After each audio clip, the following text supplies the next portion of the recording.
بیا واللاتی تخافون نشوزهن دا هغه د تابعدارۍ هغه طرف الله بیان کو او د ښځو صفت بیان کو. اوس الله جل شانه هغه دویم طرف ته نافرمانۍ بیانوي چې ښځه چېرته نافرماني کوي نو بیا واللاتی او هغه زنانه تخافون نشوزهن چې تاسو د هغې د نافرمانۍ نه یریږئ چېرته نو بیا څه وکړې الله جل شانه داسې نه دي فرمایلي چې یو ښځه تا ته محسوس شوه چې دا زما نافرماني کوي نو چوته وه ځمکې ته راوله او یا درست دې وباسه داسې نه ده داسې مه کوه پښتانه چې څنګه کوي نه الله جل شانه طریقه ذکر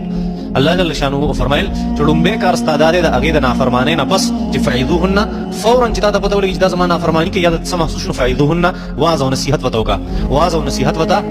داسې وکړه په شریعت باندې هم او داسې ورته وکړه چې هغه د لاجیک مطابق هم وي یعنې مطلب دا دی هغه کنوینس کا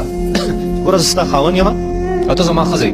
الله جل شانه ما ته ویلي چې دې حفاظت کوه او تا ته ویلي چې د خپل خاوند خیال ساته او ستا بهترین جهاد دا دی چې ته د خپل خاوند تابعداري وکړې